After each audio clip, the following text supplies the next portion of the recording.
we're calling to order this, the Monday, August 23rd, 2021 meeting of the Ellettsville Town Council. Chief Corman, if you'll say the pledge.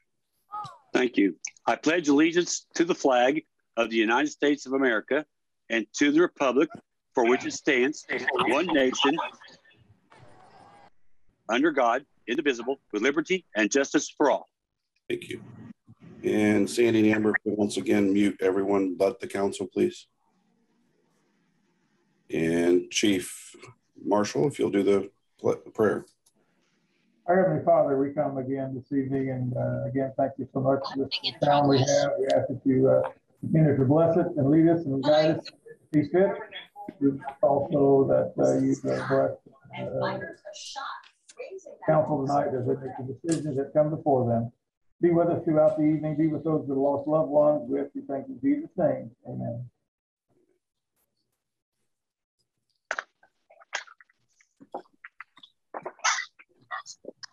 Sandy, we're still getting feedback.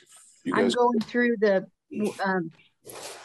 names, trying to see if there's anyone that is unmuted. And I need to switch the host to Amber. So if you could just give me a second. Sure. To find her. This is the most people we've ever had on a Zoom meeting. So.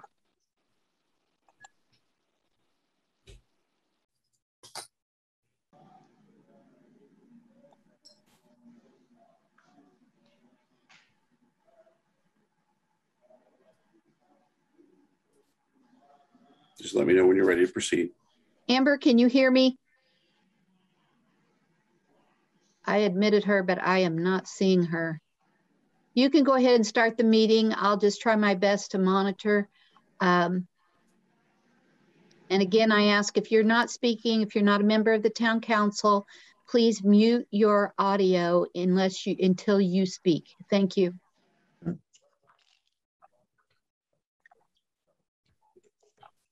He got on the TV. Okay. Sandy, for those, again, I know you're working on it.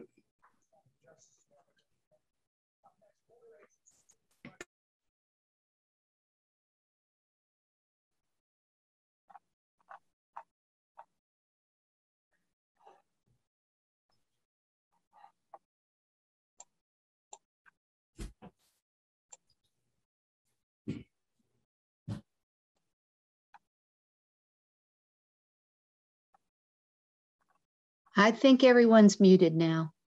Okay. Are you ready to proceed? Yes. Whenever you're ready, roll call, please. Scott Oldham. Here. Pamela Samples. William Ellis. Here. Trevor Sager. Here. Dan Swafford. Here. Approval of minutes for the regular meetings, August 9th, 2021. So moved.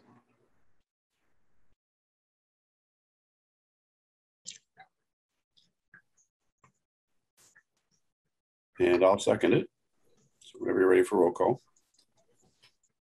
Scott Oldham. Yes. William Ellis. Yes. Trevor Sager. Yes. Dan Swafford. I abstain, wasn't here. Motion carried.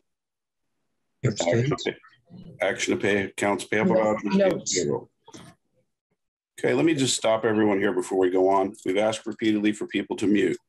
If you continue to not mute, we will remove you from the meeting and you'll have to log back in.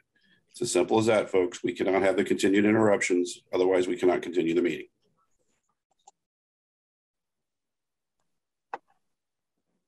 Okay, Sandy. Now we're going to go on to payroll and accounts payable vouchers. Is there a motion for that? Make a motion to approve the action to pay accounts payable vouchers and payroll. Second. Motion is second. Sandy, whenever you're ready for roll call. Scott Oldham. Yes. William Ellis. Yes. Trevor Sager. Yes. Dan Swafford. Yes. Motion carries. There are no resolutions this evening. On first reading tonight is ordinance 21-16 to amend ordinance 21-26, fixing the salaries for budget year 2021 fireman, and the building inspector. Yes, we've had a change to the building inspector position. It went from part-time to full-time. The fire department's position is covered in the salary ordinance, but this building inspector's section of it was not. And in reviewing it, we found that we have some laborer twos that have gone full-time. They were part-time until earlier this year. So we didn't not have a laborer two in the full-time line. So we added that in both the street department and the water and wastewater. Okay, I'm a little confused. Are we dealing with a request to hire the laborer, or are we dealing with an ordinance here? We're dealing with a salary ordinance amendment. We're not hiring anyone. We're just making our salary ordinance match the positions that we currently have. There, like I said, the building inspector went from part-time to full-time. And then I added the laborer two to both the street and utilities. Okay, now I see what we're doing. I apologize. Is there questions from council concerning this?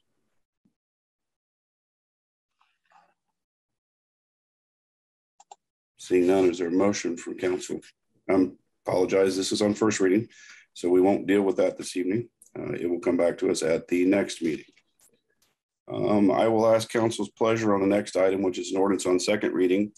Do we want to hurriedly get through the rest of the business, or do we want to hear this first, since it's going to be an extended amount of time?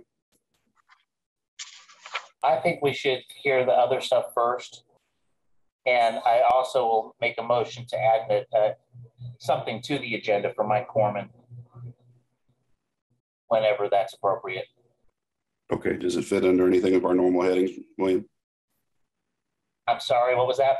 Does it fit under any of our normal headings that we just handle it then? Or? It would be normal, I guess, new business.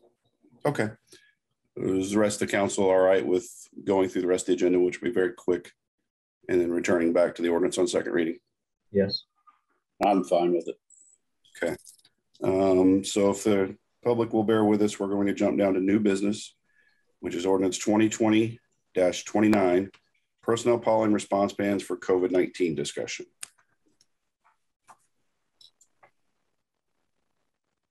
Hi, this is Michael Farmer. Well, I put this on here in case we wanted to talk about it. Maybe tonight's not tonight. I would point out that the ordinance is still in effect for how we go about taking care of COVID and responses to it, mask, social distancing. And so when we put this into effect in early spring of 20, we followed the federal mandate and give 2 weeks COVID time off as mandated by the federal government, and we added 2 more weeks. So I forgot that I'd put this on the agenda, but I was going to mention that at some point the board should discuss if we want to keep the 4 weeks time off for COVID related illnesses or quarantine, or perhaps adjust how many weeks we get off for that, and or eliminate that portion of the ordinance. So it's not anything I think we need to decide tonight, and considering we have so many guests and an important topic on hand, I just perhaps put a bug in your ear and we can talk about it another night. Okay. If no one minds, I think we should postpone that discussion until later. Again, this is going to be a rather lengthy meeting, so let's not belabor the point on something we'll probably need to research anyways. Thank you. Next is memorandum of understanding between the Richland Bean Blossom School Corporation and Town of Ellettsville concerning widening Sycamore Drive.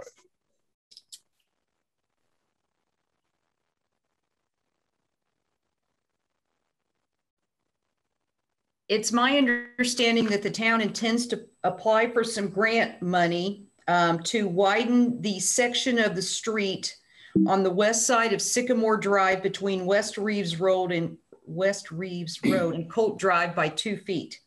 So we discussed this with the school corporation, And what you have before you is an agreement that was approved by the Richland Bean Blossom Community School Corporation at its last meeting. And it is with you, or it is before you here tonight for your approval. And essentially what this says is if the town obtains the grant money, the town will take responsibility for widening Sycamore Drive. The town will maintain the road after it's widened. And essentially this says that the school agrees to give the town a permanent easement that's 2 feet wide on the west side and an additional 5-foot temporary easement for staging purposes. And I hope that the diagram was attached to your copy that shows essentially where the road widening is going to take place.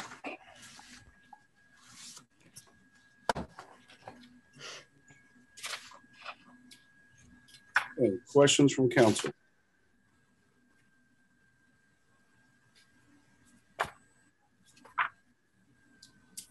No questions or comments from council. Dr. Sanders, do you have anything to say on this? I just want to thank Kip and really all the departments for the town of Ellettsville and their continued support and looking out for the best interests of our students and staff. And we're very thankful that Kip has worked on this project and his communication with us. We met at the site and we were able to discuss exactly what it would look like. And so this will be very helpful to our buses and our families, parents driving on Sycamore Drive, and will help with the safety. So I just was here tonight just to offer my support and thank Kip and really the entire town of Ellettsville for our continued partnership. Thank you very much, sir. Is there public comment concerning this agreement? Sandy, you and Amber will have to help me because I can't see everyone. Okay.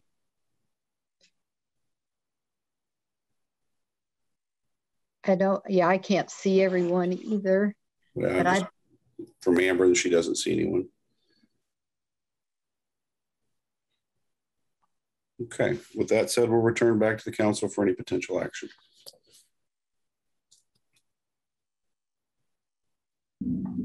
I'll make a motion to approve the MOU between Richland Bean Blossoms Community School Corporation and the town of Ellettsville concerning widening of Sycamore Drive. I'll second. Motion and a second. Sandy, when you have ready for roll call. Scott Oldham. Yes. William Ellis. Yes. Trevor Sager. Yes. Dan Swafford. Yes. Motion carries. Next is a supplemental fire service agreement between town of Ellettsville and Richland Township for 2022. Good evening, council. I'm recommending that you approve the supplemental fire service agreement between the town and Richland Township for the year 2022 in the amount of $808,741. This does include $103,411 for the trustees' payment for the new fire apparatus, which we expect to receive later this year. The verbiage of the contract is identical, just with the updated numbers. This is an overall increase of $78,428.40 over last year. Okay. Council questions. What was the increase, Mike? I'm sorry. $78,428.40. And I did send an email to all the council members explaining how the increase came about.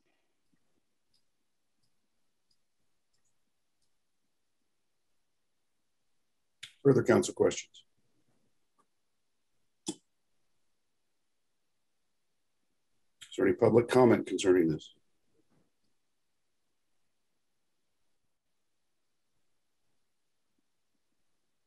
Seeing none, we'll move back to the council for action. I'll make a motion to approve. Second. Sandy, please.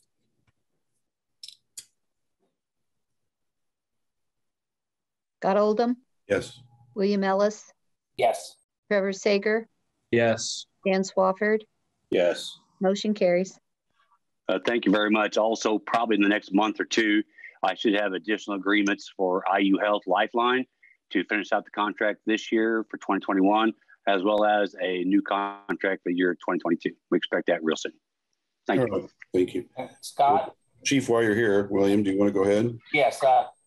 Mike, go ahead and talk about what okay. The other thing is, thank you. I also like to bring the following names to for your consideration as part-time firefighters with the town. They've all been through the testing and interviews.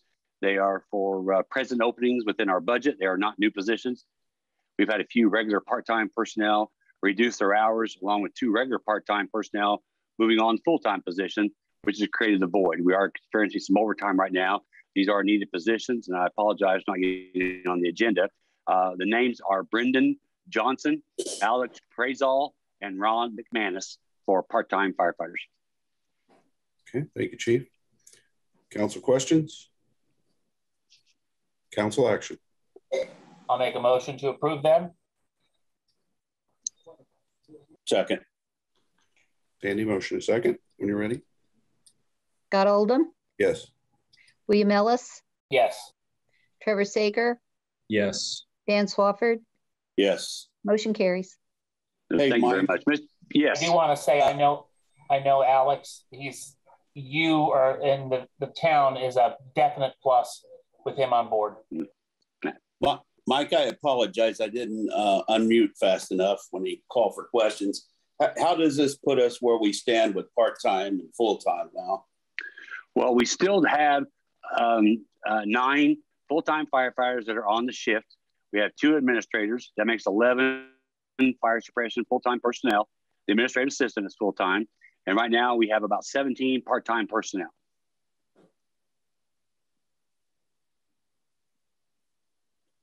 And all the shifts are being covered and everything? We're minimum staffing. We normally have 5 people on duty per day. For the past 2 months, we've been running 2 and 2, 2 at each station. I'm sorry. That's because of the people moving on to full-time and other positions and moving on in their lives. A lot of part-time positions are fluid in nature. So we do expect this, but we didn't expect to have this many this fast. So we hope to get these 3 individuals up to speed. At least 2 of them we should be able to real easy. So get them on shift, regular shifting, and so get our staffing back up to 5 per day. Okay, thanks, Mike. Mr. President, you have a comment? No, I did not. Okay, all right, thank you. Next is request to hire a laborer for Department of Public Works for the street department.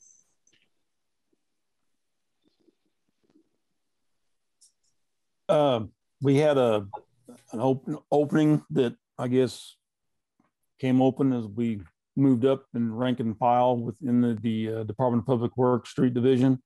So now we do have a laborer 1 position open. I advertised it within the town itself, town employees in-house itself. And then we also had some outside applications that were presented. Myself and Jay Humphrey looked through them. We also conferred with our town manager, Mike Farmer. We have chosen a guy named Cody May. We recommend him for the full-time laborer 1 position. He lives right here in Ellettsville. He's an Edgewood graduate. Cody comes well qualified for the job at hand. He has already has a CDL license, and he's experienced with doing snow plowing. Cody can operate equipment and has experience in asphalt paving. He has extensive mechanic history. That's kind of presently what he does now. He's got experience in heavy equipment repair and just general automotive diagnostic repair. He also has some certifications in some of his mechanic work. So I'm here tonight asking that we hire Cody May as a laborer 1 position. And with Cody's knowledge and experience that he has and what he can help with us in the Department of Public Works, both sides of the street and the utilities wells, with his knowledge, I'm asking that we start him at $23.64 as the per hour rate set by for laborer one. Okay. Council comments? Action from council. I'll make a motion that we approve Cody May to be hired as a laborer one for the Department of Public Works Street Department at the specified rate. Second. Motion second. Sandy, when you're ready. Scott Oldham, Yes. William Ellis, Yes. Trevor Sager, Yes. Dan Swafford. Yes. Motion carries. Thank you very much. Okay. Does council have any other items we're going to add to the agenda tonight? If not, we'll return back to the ordinance on second reading. Okay. We're going to call ordinance on second reading, ordinance 2021-15 to amend the zone maps at 3888 West State Road 46, Bloomington, Indiana, from C3 to a planned unit development. So whatever discussion we have first, and then we'll move to public comment. So who wants to handle this up front?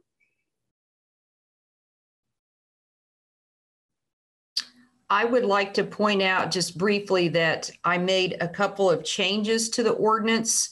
When I first drafted the ordinance, it was probably still at the Plan Commission level, and it referred to the lots there as lots 1 and 2, and they really should be lots 15 and 16. So I made that change.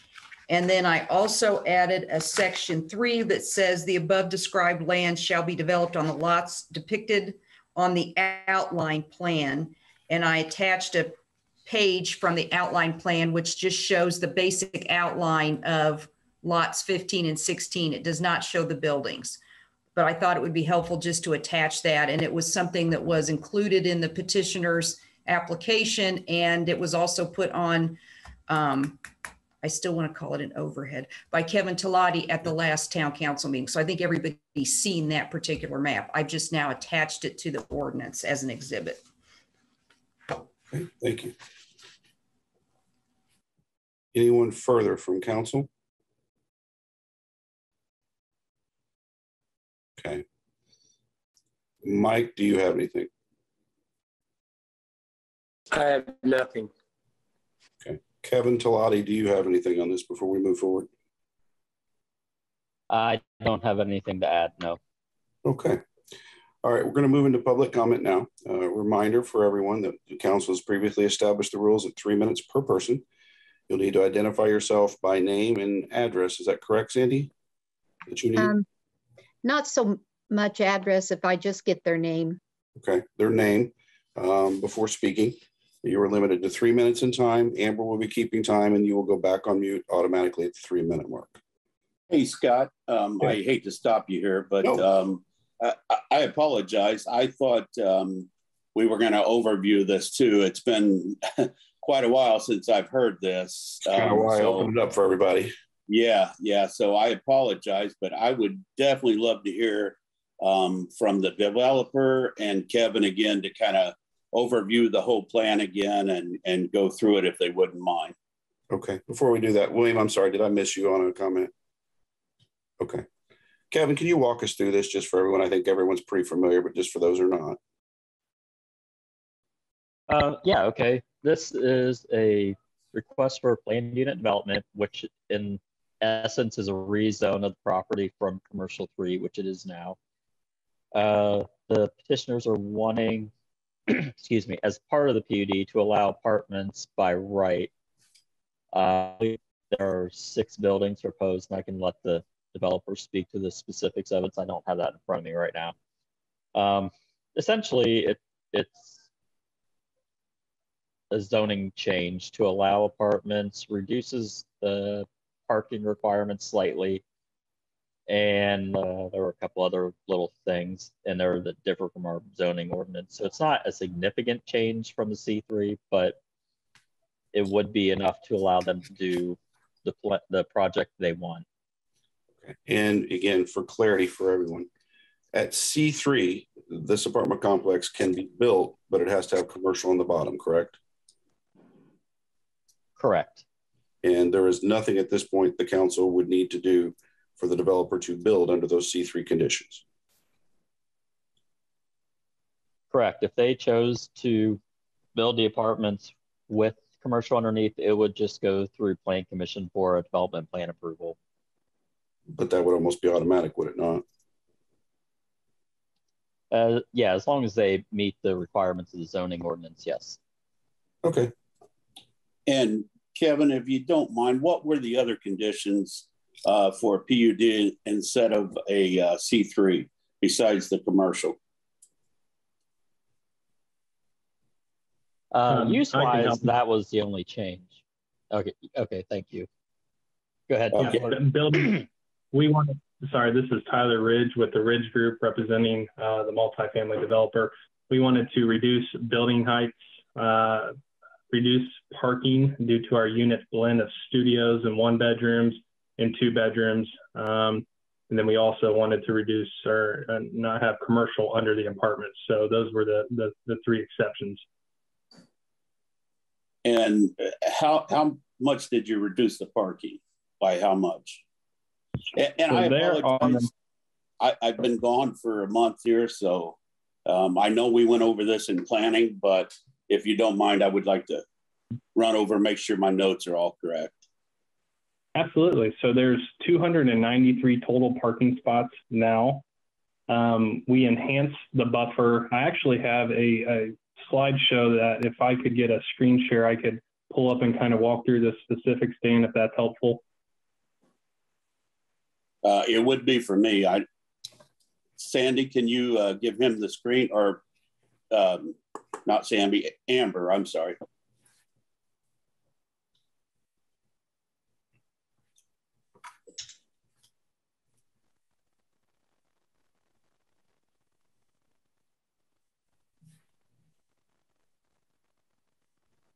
Is she there? Yes, her video, her audio is not working. Apparently she can't make that function from where she is either. So I apologize, Tyler. We're not gonna be able to do Mr. Ridge, can you see if is at the bottom of your screen, does it have an option to share screen? It does not, no. Okay. I'm happy to read through it also, and then I can always email this over. Well, let me think about this. Kevin, do you know how to, so I can let him share screen? There should be a share content button. Do you see that? I think that's only available to certain people. Oh, so yeah, I think the host has to let me do it, and then I can click on the function. But I'm not seeing it right now. Kevin, any advice for Amber? No, I mean, until she gives some permission to, I don't know what else you can do. Yeah, Amber, if you could, click on his name and see if you can give permission. See if any kind of permission comes up.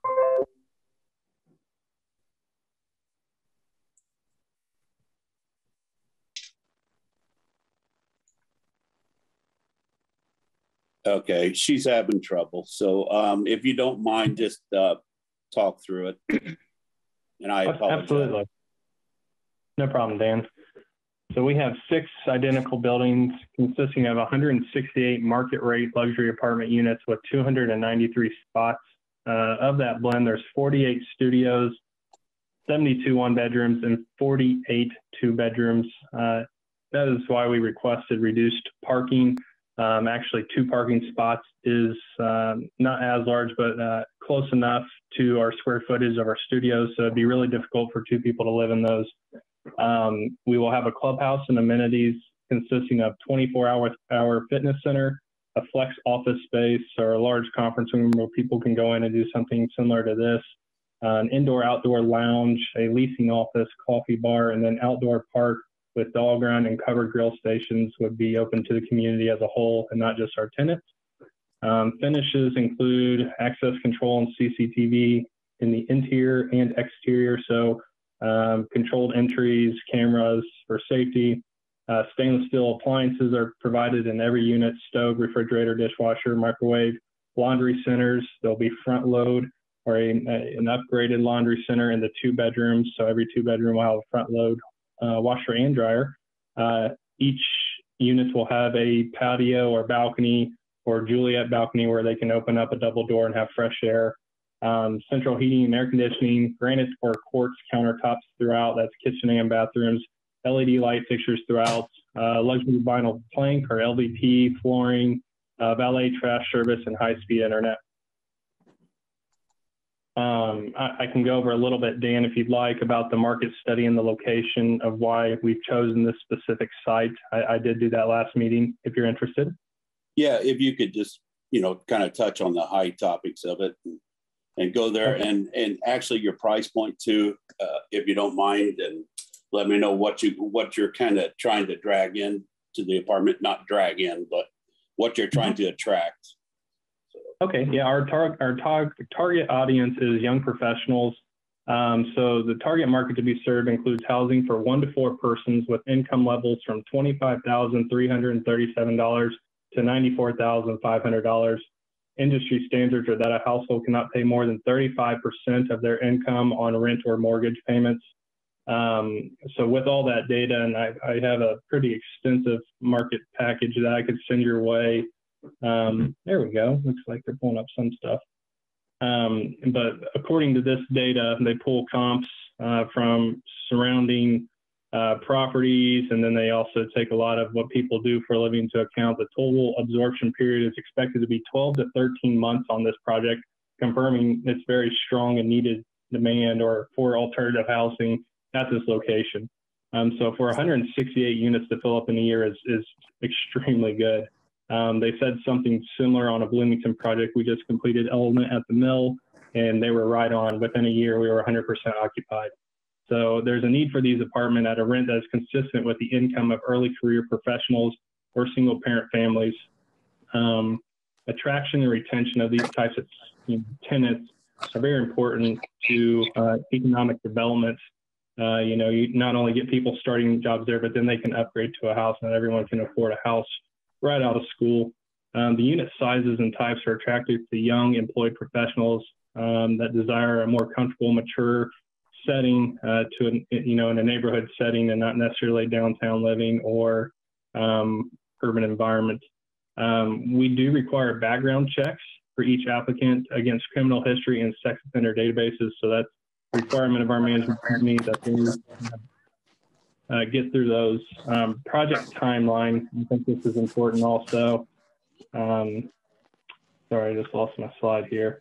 So construction, if approved, would start in October or November of 2021. Construction.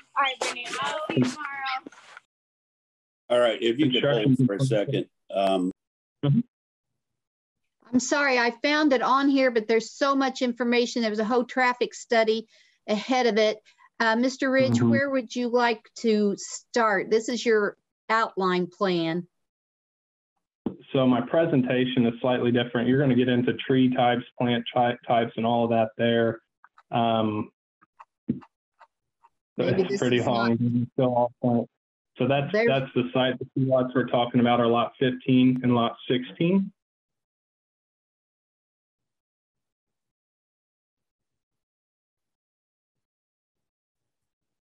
It's just an aerial view of the area, and what that shows there is all the C3 zoning along State Road 46, the main traffic hub through there.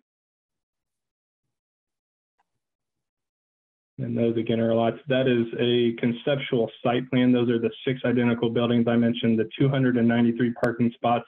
And the community park is on the east side of the road of Kemp Road. You can see it right there. It's actually a pretty large area.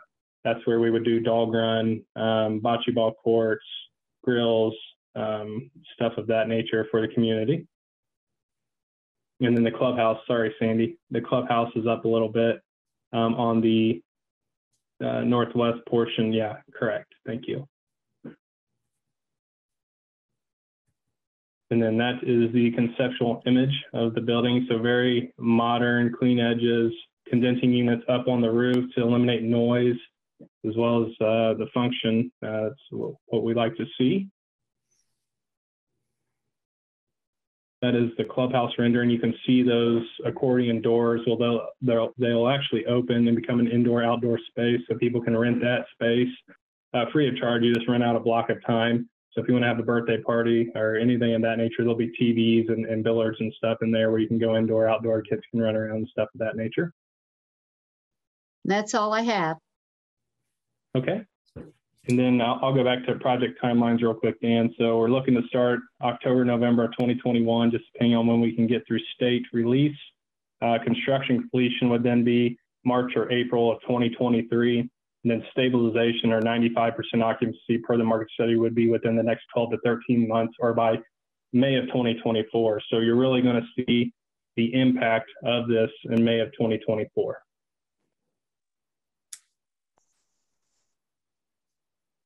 And then the rest of my slide is additional slides. We got a little more detailed site plan, but if I'm not able to share. And then we also have pictures of a completed project where we took this building and basically made it better through lessons learned through the construction process or feedback from current tenants there in Bloomington.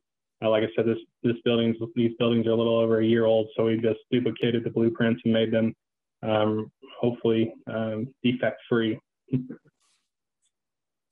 That answer your questions, Dan? Yeah, can I ask a couple questions too?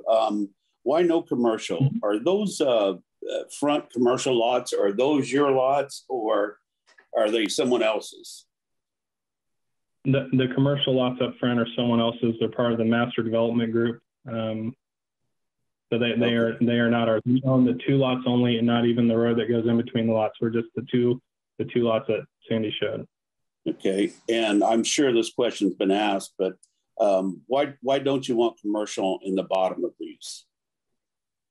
It's with the nature and where the economic environment is. A lot of people are still working from home, and I'm not sure when we're going to get away from that. I've done a lot of commercial in my career. I worked downtown Indy for about 5 years, and that's all we did was massive mid to high rises over commercial. And even you drive by those now in downtown Indianapolis, and most of them are empty. It's just the climate we're in, our portfolio and the investors that are within our portfolio. Multifamily is a more safe investment than commercial or retail at this point. So light industrial and multifamily are the 2 safe investments right now. And I don't know that anyone can predict when that will end. So to do a full-on commercial corridor through there, you wouldn't be able to build those rental rates into the project, and you would not get as nice of a project. You couldn't get the money out of them, to be completely honest. I mean, you can even go downtown Bloomington right now. I was there last week, and there's many empty commercial spaces and far more trafficked area than what we're talking. Okay, I have one more question, and then I'll let them get on with the meeting here. The the traffic patterns. Can you answer that for me, or go over that one more time for everyone? Or should someone else do that? I may see if Lynn, do you have Mr. Lynn Coyne, who is our legal representative of this, may be able to speak a little more to the traffic. I don't have that chart in front of me. Sandy, I believe it is in the outline plan. Let me see if I can find it real quick. In the meantime, I don't know, is Katie Stein on here? Katie Stein is our project engineer. So if you had detail on how the traffic's computed, we had a traffic study done based on what could be built under C3, which would be apartments over commercial. And it was, if I recall the number correctly, it was 35,000 square feet of commercial was possible, which is quite a large number. And then there would be apartments above them.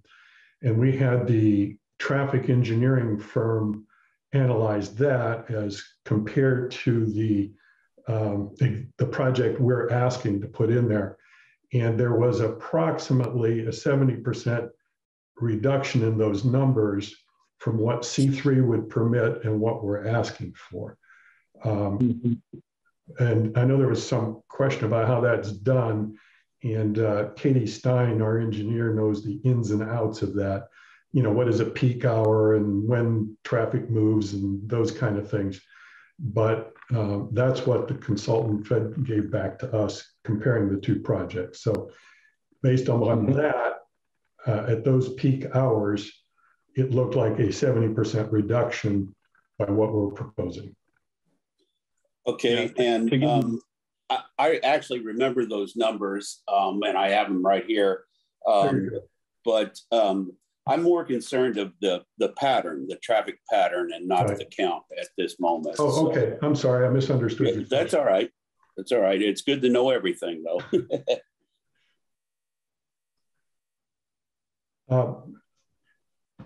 I'll try and answer that because I guess Katie isn't here, but the traffic patterns would go north and south. Katie, are you there? Oh, I see Katie. Yes, Lynn. The traffic pattern question, I'm sorry. I will try to do my best, but I think, Lynn, you're giving me a little bit too much credit on the traffic counts. That's why we hired A&F on this. So just for the record, Katie Stein-Smith Design Group, we are the site civil engineers for this project. And we did have a thorough traffic analysis, traffic impact study done for the entire Ellettsville subdivision, which included the multifamily portion of this. I do not have, unfortunately, the full traffic study in front of me, but I do know within that there are patterns for how they at best predict how traffic is going to leave this neighborhood. And I think we may all know, I'm not quite sure, but the main entrance off of 46 into this subdivision is going to be a limited access. And that is a right in, right out, and a left in access, meaning there is no left turn lane out of this subdivision right now. And that was completely dictated by the state, by NDOT. So the options for leaving this neighborhood is out 46, or excuse me, 46, turning right or heading west, or going north on Kemp Road and going through the Ashbrook neighborhood. I quite honestly can't speak too much on what the traffic patterns are on this. I don't want to misquote anything that A&F put together, but that information I believe is in the full traffic study analysis. And I can share that again, but it's massive amount of information. Sure. My concern or question is, how are you going to keep people from turning, making a left turn going out of there? Is there a something in there's not going to be anything in the highway as a divider or anything? Is there going to be a curb in the lane like something like CVS has, or is it just going to be signage? No, it will be a full traffic island on the development side, so on the driveway going out to 46, and it will be curved, a 6-inch standing curb to stop traffic from turning left, with signage that will also have a no left turn. Okay. All right. I appreciate all this, guys. I hate to make you guys go over this again, but like I said, I've been on vacation and been gone for a little while since the last planning meeting. So it's good for everyone in the public too to hear this all again before they start public comments. So maybe it'll answer questions before they get on here. So I appreciate it. And that's all I have for now. Certainly. Okay. Thank you.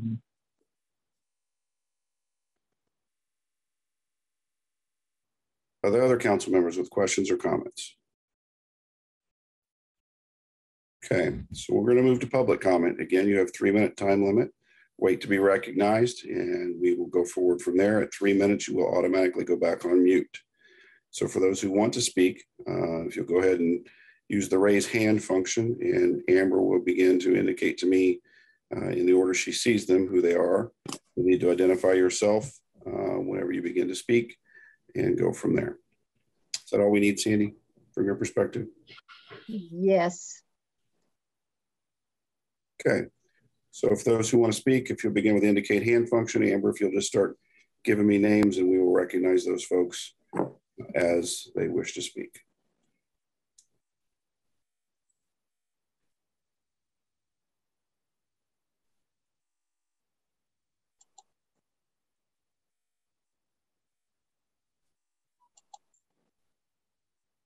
Amber cannot, her mic is not working, she's typing to me, I'm sorry.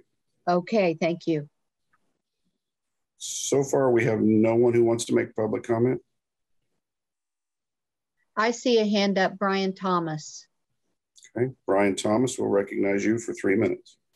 All right, thank you. I appreciate the time and definitely the conversation that's continued. I've spoken, I think, at every meeting that we've had on this subject, and really just concerned about, not against apartments, just think it's a bad location for these. The traffic is already terrible trying to get out of Deer Park, and this is going to make it even worse. I think the other concern that I have is, there's no guarantee that the other open roads will happen over to the stoplight. So, I think that's a big concern for all of us who live in the neighborhoods. It's difficult to drive through there, and I think the area would be great for houses. It fits the neighborhood, and would definitely stay in line with what we thought would be built back there when a lot of us moved in. Been there about 16 years now, and really just hope that this one is not approved, and long term, Mr. Blackwell thinks about another option if the Ridge Group doesn't move ahead. I appreciate the time. Okay, thank you very much, sir. Richard has his hand up. Richard will recognize you if you give your complete name, please. Richard Pease, 4111 Ashbrook Lane. My question is, we have kids, school buses, etc., that walk up and down the road, senior citizens. What are you going to do to protect us with all this extra heavy traffic?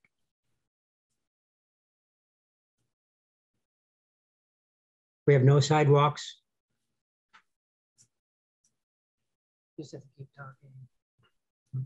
Well, additionally, I'm his daughter, Megan Pease, and I also reside at this residence. One of my other concerns as well is, I don't know if you guys live in Ellettsville or how many people are familiar with the in and out of the CVS.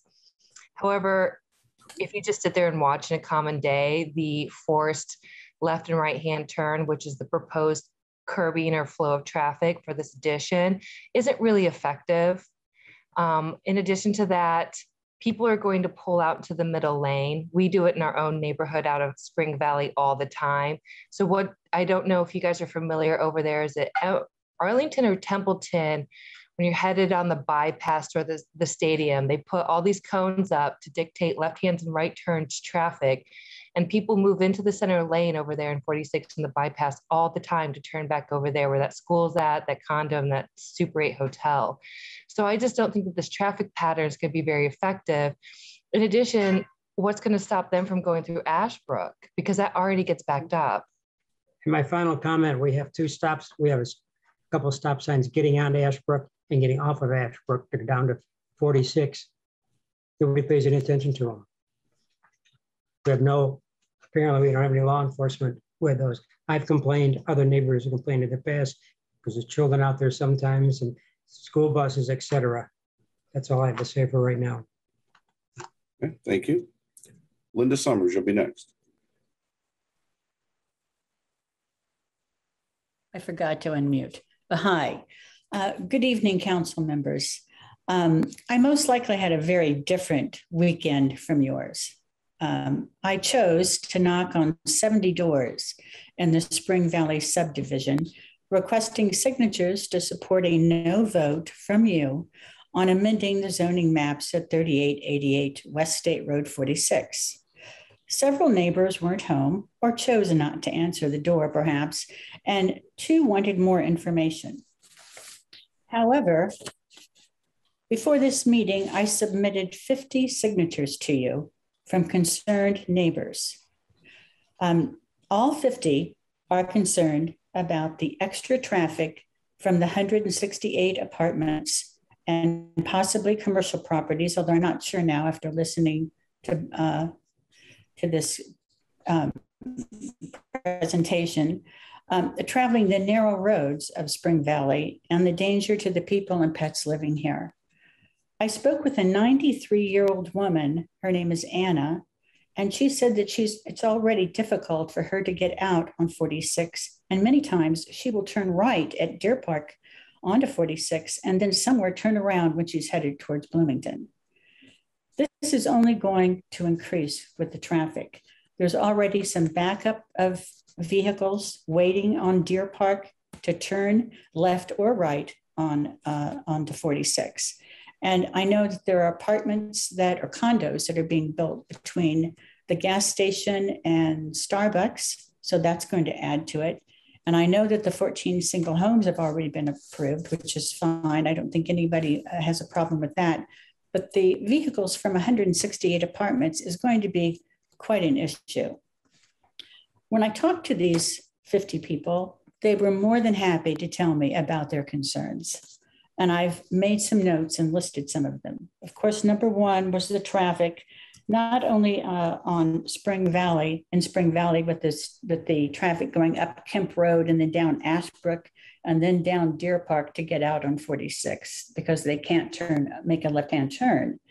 But all the traffic that's already on 46 is congested. Also mentioned, and I have not heard this at any of the other meetings, and I've attended some of the Planning Commission and the Town Council meetings.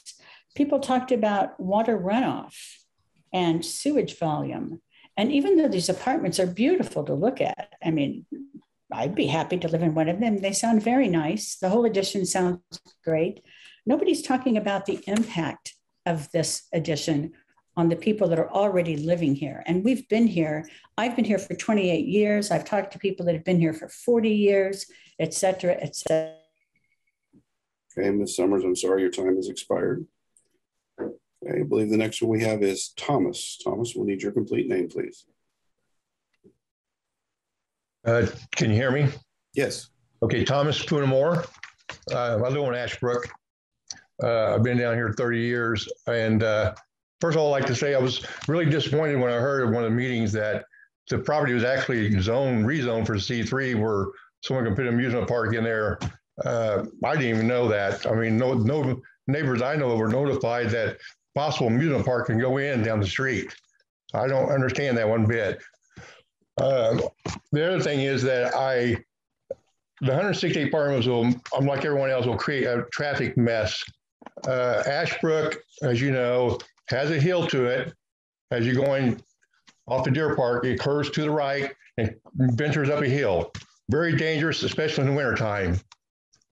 Deer Park Drive, another, you crest the top of the hill, and there you are, you crest the top of the hill, then it starts downhill all the way to 46. Another dangerous area because, especially in winter. I watched people across the street from Forest Park Drive come across, even a sheriff come across the center line, waited for a long, long time to get out on 46. 3 cars were behind him waiting also.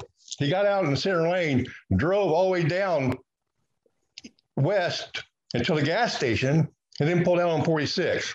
No one uses that center lane correctly. It's very dangerous, and this will just nothing but cause more problems, and I'm afraid someone will get killed.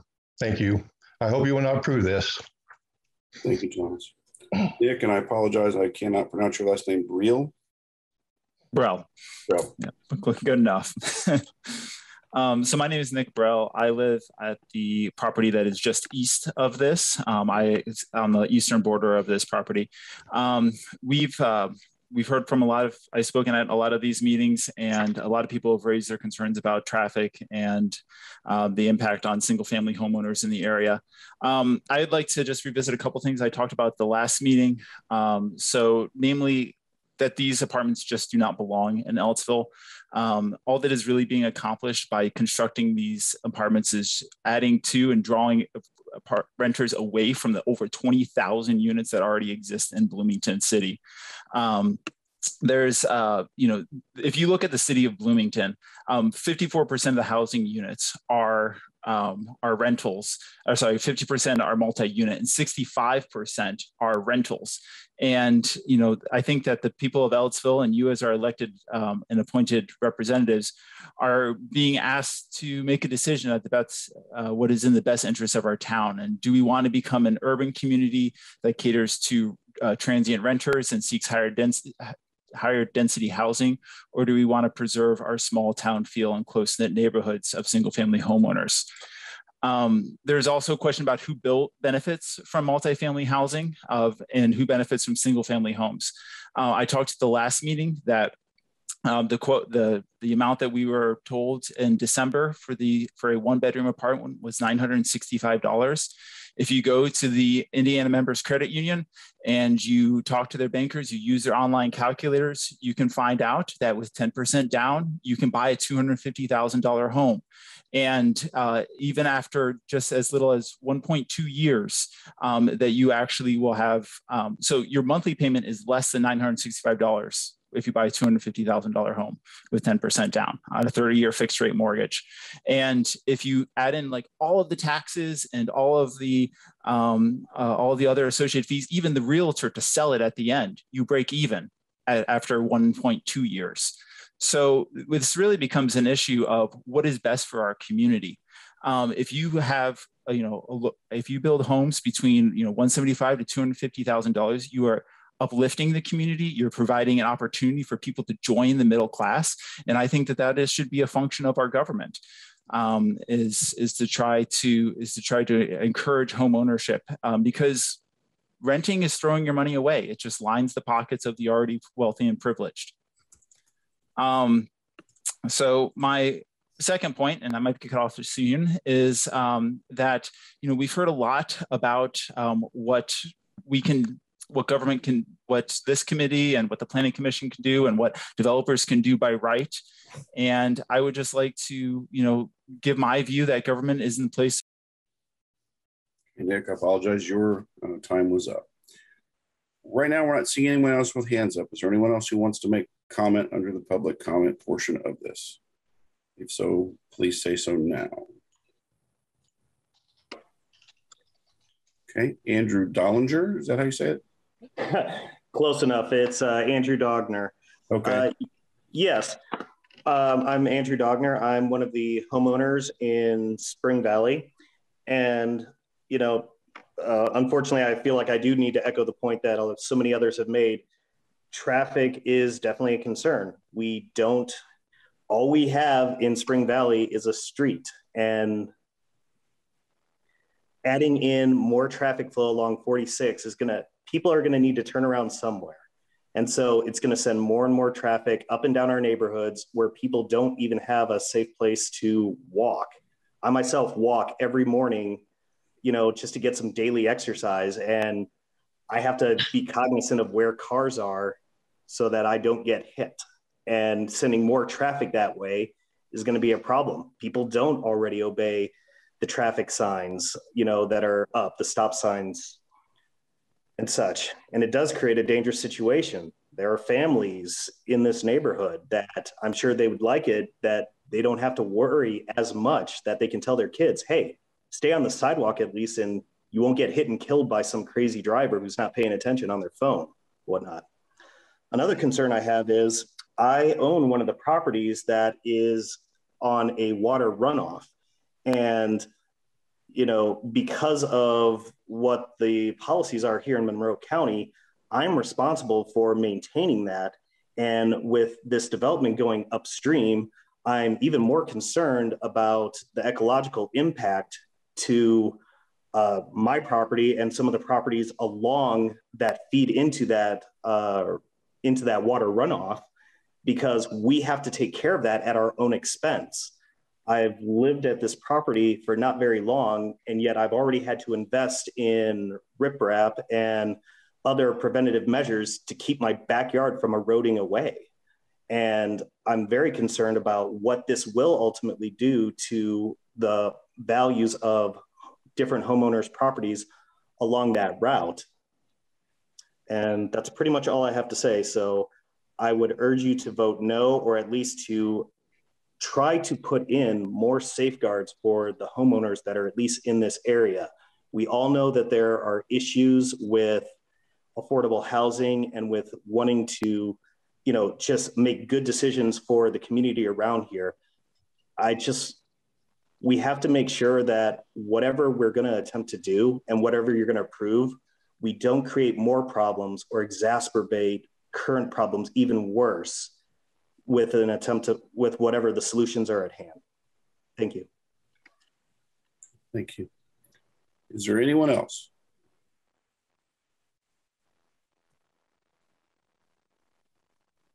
Okay, seeing no one, we'll transition back to the council for comments or questions.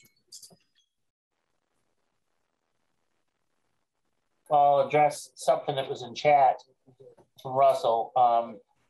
Traffic seems to be a major concern. So if the council, if I have other support, I would request that we table this until the light at Capitol Avenue and Highway 46 becomes a reality, because that will solve a lot of these issues. I'm sorry, William, what? Capitol Avenue? Yeah, Russell Ryle, he had made a suggestion. I kind of agree with it. We're talking about traffic, and people have said, hey, eventually there's going to be a light at Capitol Avenue, or that's a possibility. Not Capitol, I'm sorry. Capitol? Not Capitol. Okay, which avenue? Where? Capitol is down by Pizza Pantry. Is that pardon me, the light, where the existing light is on 46, east of this intersection, there by Arby's. Oh, wow. That's Smith. Down there. Smith light. But anyway, my point is that we table this until that actually, we do have access there. And that would alleviate the turnaround situation on 46. We don't have the infrastructure for this right now. Centennial is the drive you're looking for, I think. Thank you, Sandy. Thank you. Centennial. Because their plans has road access from their property under discussion to Centennial. We need to wait until Centennial is in play before we move on this. Thank you. I guess my question is Centennial, and Kevin, you can probably answer this. Is that even in the works right now? I don't know if the connection to Centennial is in the works, but it is not part of the PUD. It's actually part of the subdivision above it. So the petitioners really have no control over whether that ever gets completed or not. Okay, that's what I was thinking. Yeah, to be clear, I'm not saying the petitioners have control over it. I know other places do, and that's, I mean, if we're kind of banking on that as a traffic situation, I'm thinking we should wait to see if that gets done.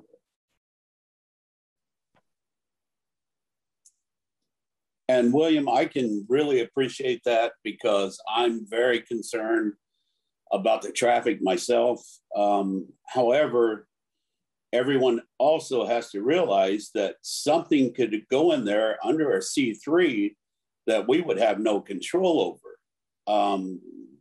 I think my bigger concern is that they're cutting out the parking. And as you know, I've been on the planning department for several years. I just hate the fact that we keep taking parking away from these developments. So, and I know that sounds a little redundant when you talk about traffic and I want more parking, that would create more traffic, but also trying to find parking for these units. If someone does have a party at the clubhouse and something like that. So I guess my biggest concern is the traffic or the parking right now. And I'm not really sure if cutting it is the right idea or the right way to go with this. So that's just a thought on me. And another thing I'd just like to say, even though these apartment units are going in and they could go in anyway with commercial underneath, there's also 2 lots out front that are commercial. And, you know, we could have something like a gas station or anything else that would fit in C3, which is just going to add more to the mess. So traffic, I mean, it's horrible. And if Centennial Drive was fixed, it would alleviate a lot of the problem. They would have to drive up around into the addition to get to Centennial. And I'm sure the people on Centennial don't want the extra traffic either. So it's just a tough situation all the way around. So I'll shut up. All right, well, let me clarify something real quick. William, I apologize. I didn't catch everything. Is what you made a motion that's pending? Oops. Yes. I would like to remind everybody that if you do table it, remember you've got a 90-day limit to decide this. So if it extends out past the 90-day limit, it's not going to be considered tabled. It's going to be considered defeated. So if that's your intent, if you fail to act on it within 90 days, it's defeated. Okay. Thank you, darling. So William has made a motion to table, correct, William? That is correct. Okay. I'll second the motion. There's a motion and a second. Sandy, when you have the opportunity, roll call, please. Scott Oldham? No. William Ellis? Yes. Trevor Sager? No. Dan Swafford? Yes. Well, guess what? That leaves it up to me. Yes, it does. And I vote no, not to table. Okay. The hearing will continue with this. Is there further council comments concerning this ordinance? I guess my question to the developer would be, and Darla, please correct me if I can't answer or ask this question, but would they consider adding some of that extra parking back before I vote? So we couldn't get more parking on site. We just thought everyone wanted the opposite. So there is room for more parking on that site. It would skinny up our park area. We could lose a couple islands, but Katie, I'm not sure if you can speak more to that, but we could do a central dumpster location, which would put probably 2 more spots at each in-lot. So how we look at parking in other areas is you typically want 1 spot per studio, 1.5 spots per 1 bedroom, because you'll have some 1 bedrooms. It's just an average with 1 person, some with 2, and then 2 spots per 2 bedroom. By that formula, we would only need 252 spaces. We have 293 spots. So per the C3 zoning, we would need 336 spots.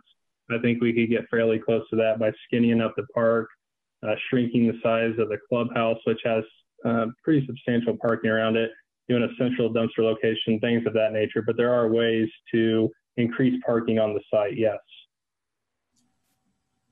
Tyler, could you say again how much guest parking you have?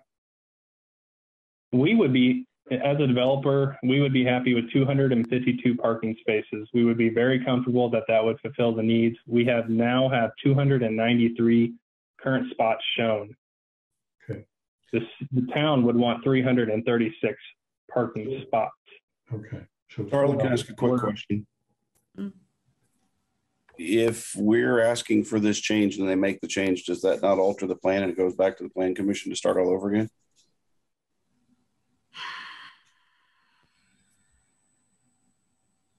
Because this is a change from what removed itself from plan commission to come to us.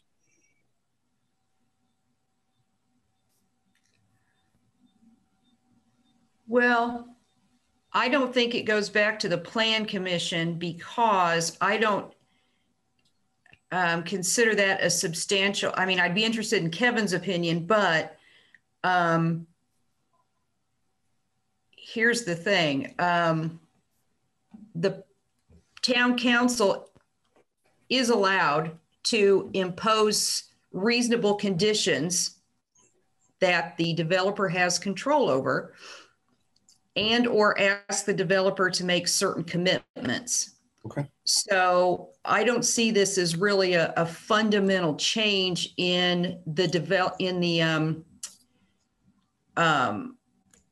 outline plan. And that's really what we're asking about. Okay, I just want to make sure before we go forward with this discussion that we're not talking about something that sets us back to square one. I don't think so. And keep in mind, a development plan will have to be approved by the plan commission anyway. And so if the developer is telling you now that they'll add more parking, if I could get just a number as to what that is, just for the record, so we have an idea, then I don't think this has to go back before the Plan Commission. If they were totally changing the plan, if they wanted lots 15 and 16 to be residential instead of apartments, I would say that's a fundamental change in the concept plan. And it's a change in the plat, so it would have to go back to the Plan Commission for that. Okay.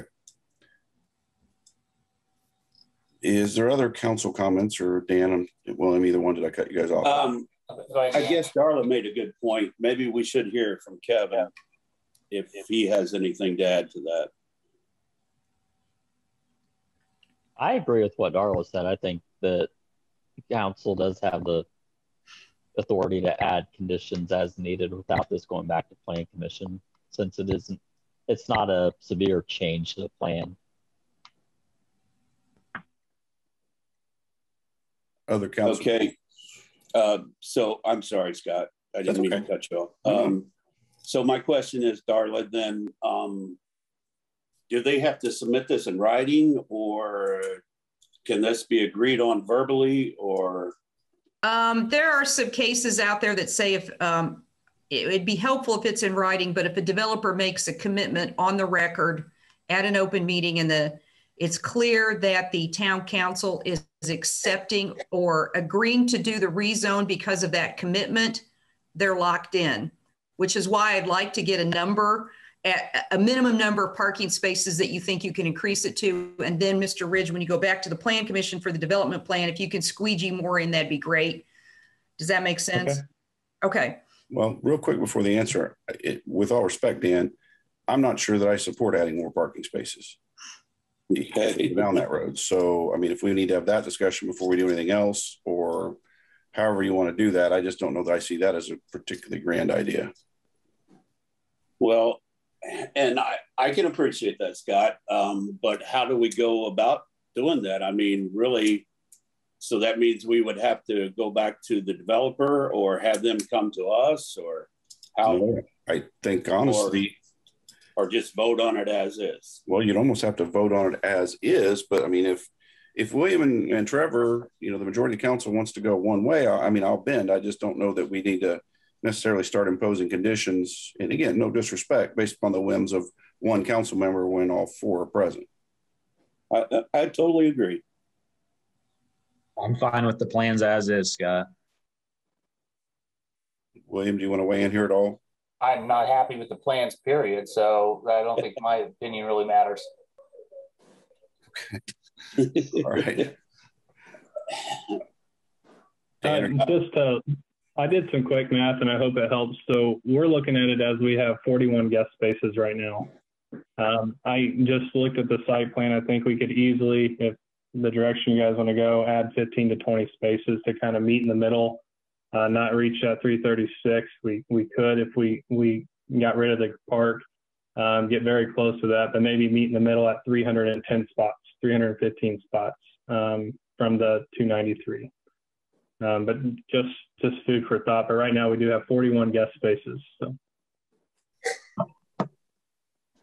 Okay. So Dan, are you adamant that they need to add parking spaces, I guess? Yeah, I really want more spaces, but I mean, if you're totally against it, we can vote on it as is and see what happens. I don't know. Well, I mean, quite honestly, the reason I don't particularly care for more spaces is I think, hearing from a lot of the neighbors and hearing from a lot of the other folks involved, I think the ability for us to protect or preserve as much of the green space has already been built into this and not add more asphalt, to me, kind of sticks out more than the need for an additional 20, 30, 50 parking spaces, whatever. Now, on the flip side, and I have to say this, if something were to happen tonight that the council disapproves this moving forward, and then the petitioner decides to build anyways, when they build in that C3 lot, as they came into the town with, we didn't rezone it, it came into the town as C3. Of course, they're going to put in more parking spaces because then they're going to have commercial down there. And I think that's what this entire episode here was trying to prevent, was having the commercial down there. So that's why I don't really want to get off your track here with telling them they need to have more and more parking spaces if we're not going to put commercial development there to begin with. Okay, I understand. That's just my feelings. If the other council member have other thoughts, by all means, please. Okay, final council comments before we call. A question that was, we had talked about a traffic study last time. What were the results of that? We did get that. I'm sorry. I forgot who sent that to us. It was Kip. Kip, Eddie. can you talk about that a little bit, the results? And how it compares to what the projections were on presentation? I think they'll be a little bit off because the presentation was not looking at 46 and everything else. I think Kip was just looking at 2 of the specific roads that were mentioned beforehand. I'm sorry, my internet connection was kind of falling off and on there for a little bit. What was your question? Can you talk to us about the traffic study we asked you to do as far as speeds and road counts? Okay, well, I did, and I accidentally was able to do one count in one location. The other one didn't work for me as well, but I got a count on Ashbrook Lane, and the average daily traffic count was 1,129 cars per day is what it was. Forgive me, I don't have my paper in front of me, what I gave council. Naturally, the count was a little bit lower on the weekends. I think the count was only like a high of right around 900 on a Saturday and Sunday. The average speed limit on Ashbrook Drive, where I set the counters out in particular, was averaged around 8 miles per hour, although 14 mile an hour was in the 95th percentile. So that's about all I got from that area right there on Ashbrook. Okay, and where did you set the count? Can you tell us on Ashbrook? It was between, forgive me, the cul-de-sac that's there and near, it was at 4111 Ashbrook Drive, or Ashbrook Lane's where it was at. So it was near Ridgemore where they come out of Woodgate onto Ashbrook. Okay. Does that answer your questions, Wayne? Okay. All right. I guess at this point, we'll move to the council for action or final comments, your choice.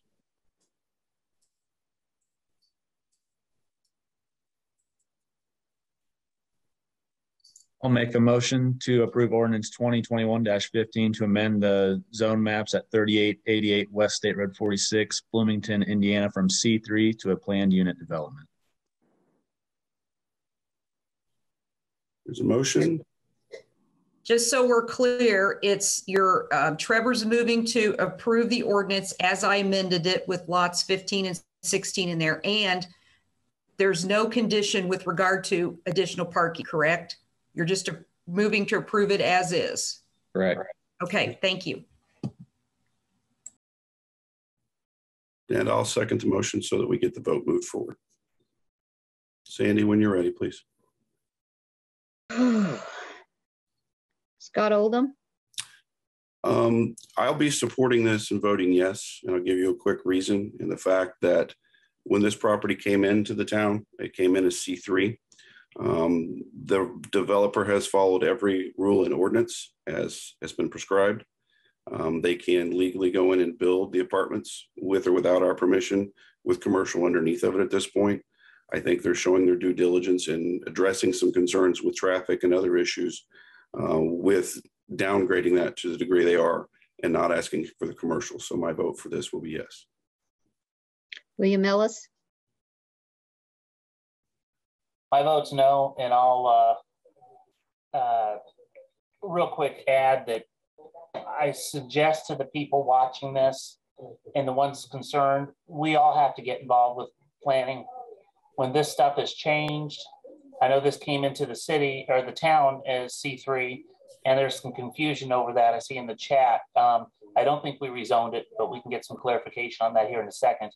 But we have to get our vision of Ellettsville right in our planning and zoning. And I think this is more of a failure of something that's happened years ago that we're paying the price for it now. And we're going to be moving forward with Envision Ellettsville. And it really breaks my heart because I think the people involved with that, this isn't a vision for Ellettsville. But it's a no. Dan Swafford. I'm Trevor Sager. I'm sorry. I'm a yes too. I believe that our hands were kind of tied in this matter when it was Zone C3, when it was brought into the town. I would like to thank the Ridge Group for working with us to make this the best possible project. Thank you. Dan Swafford. Unfortunately, I'm going to have to vote no. I've been on the Planning Commission for several years, and I have gotten complaints over the developments that we don't have adequate parking. And to be honest, it was a deal breaker for me. So I vote no.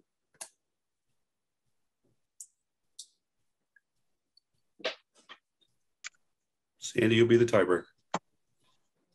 Well, and I really didn't think past, I just wanted a resolution for the people to not table this one more time. But I certainly hate to be the tiebreaker on this because I voted against it at the Plan Commission level. And I did bring up the fact that there is a second way out now. It's a little around the block, but it won't help the people on that first little bit of Ashbrook, but they can go up into Woodgate and through Ribbon Lane into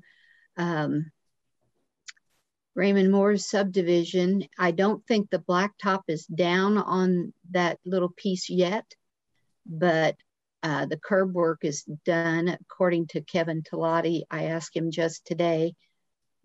So it shouldn't be long till that's opened, and it will be long past the construction of these apartments. So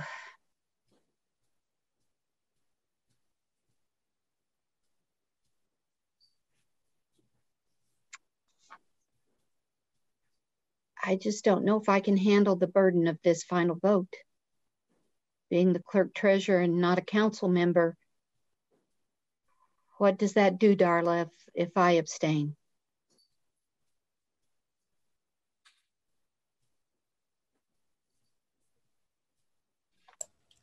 It's considered a no action vote and it goes back on the next agenda because it's neither passed nor denied without 3 people voting one way or the other.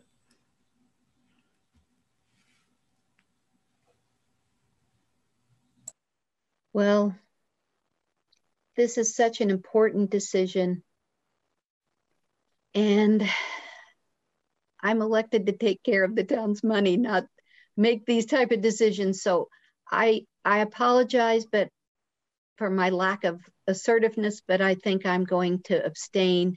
I would prefer a full council of 5 make this decision.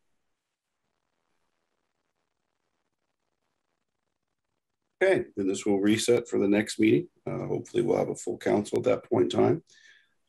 I will go ahead and forewarn everyone that if the full council is not present, I'm sure there will be motions to table until such time as the full council is present.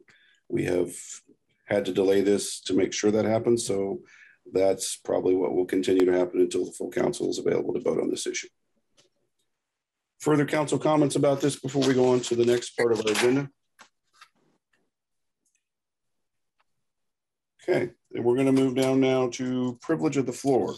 Anyone having business for the council not as part of our normal agenda, so not as part of this discussion or future discussions concerning this, but any other matter.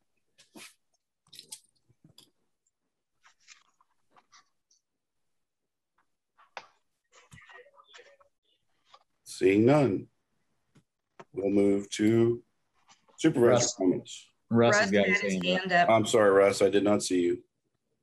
2 weeks ago Wednesday at noon, my wife and I were driving east on 46 through town, and we saw the rescue truck at one serious accident at Capitol and 46, and you go up near Centennial and 46, and there was another head-on collision. And this is Wednesday afternoons at noon on 46 with the existing traffic we have. Anything that adds more traffic to that road is going to be very negative on the citizens of Ellettsville. Anyone else?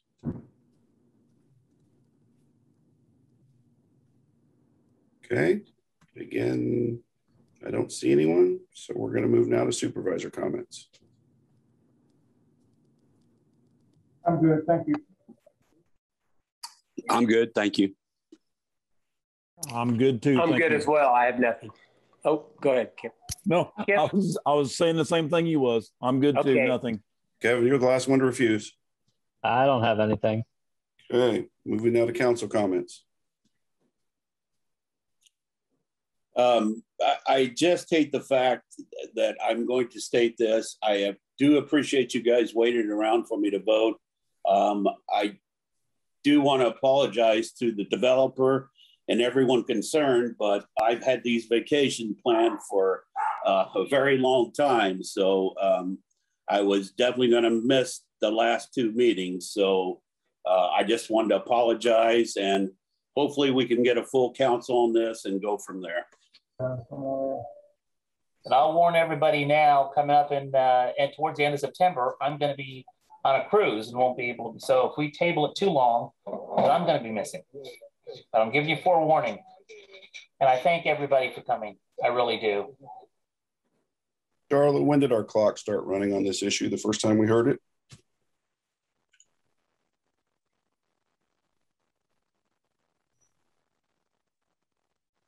Your clock starts running from the time that the Plan Commission certifies it. Okay. So they certified it at their July meeting. So you have 90 days from that time. And again, by statute, because it comes to you with no recommendation, if you don't act within 90 days, the proposal is considered defeated. Okay. If it came to you with a different recommendation, the outcome would be different after 90 days, but. Sure. All right. Any further council comments? Then I'll entertain a motion to adjourn. So moved. Is there a second? Second. Since this is a full Zoom meeting, Sandy, please. Scott Oldham. Yes. William Ellis. Yes. Trevor Sager. Yes. Dan Swafford. Yes. Meeting adjourned at 8 p.m.